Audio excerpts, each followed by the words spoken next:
અંદર એકમનો અંક છે એ 5 છે અને દશકનો અંક છે એ 1 છે। આ શોર્ટકટ કીના 2 સ્ટેપ છે જેને ક્રમશઃ ફોલો કરતા આપણને જવાબ મળશે। સ્ટેપ 1, બંને સંખ્યામાં એકમનો અંક 5 છે એટલે આ સ્ટેપ મુજબ 5 ગુણ્યા 5 એટલે કે 25। હવે આ 25 ને આપણે ગુણાકારના જવાબમાં પ્રથમ મૂકીએ। સ્ટેપ નંબર 2, દશકનો અંક છે 1, હવે 1 પછી આવે છે 2 એટલે કે 1 ગુણ્યા 2 એટલે કે 1 દૂને 2। હવે આ બે સંખ્યાને આપણે 25 ની આગળ મૂકીએ તો જવાબ મળશે 225।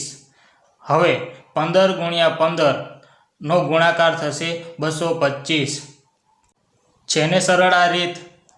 આગળ જોઈએ બીજું ઉદાહરણ 25 ગુણ્યા 25। હવે 25 ગુણ્યા 25 ની અંદર એકમનો અંક છે 5 એટલે સ્ટેપ 1 મુજબ 5 ગુણ્યા 5 એટલે કે 25 જેને આપણે નીચે મૂકીશું 25। સ્ટેપ 2 મુજબ દશકનો અંક છે 2 તો 2 પછી આવે છે 3 તો 2 ગુણ્યા 3 એટલે કે 6। હવે 6 ને આપણે 25 ની આગળ મૂકીશું તો જવાબ મળશે 625। માત્ર 5 સેકન્ડની અંદર મળી ગયો જવાબ। હજુ એક વધુ ઉદાહરણથી આપણે સમજીએ 75 ગુણ્યા 75।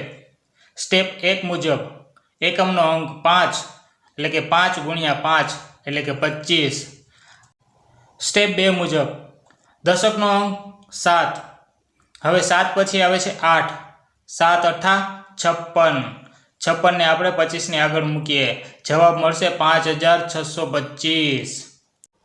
હજુ એક વધુ ઉદાહરણ લઈ સમજીએ 55 ગુણ્યા 55। સ્ટેપ 1 મુજબ એકમનો અંક છે 5, 5 ગુણ્યા 5 એટલે કે 25, જવાબમાં મૂકીએ 25।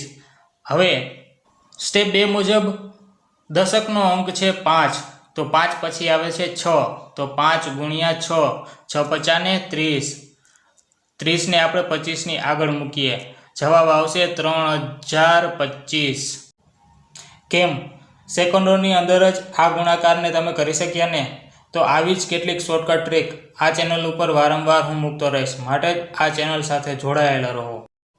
જો આપને આ વિડીયો પસંદ પડ્યો હોય તો લાઈક અને શેર કરજો, અમારી ચેનલને સબસ્ક્રાઈબ કરજો, સાથે જ બેલ આઇકન પ્રેસ કરી દેજો જેનાથી અમારા આવનાર તમામ નવા વિડીયોની નોટિફિકેશન આપના સુધી પહોંચતી રહે।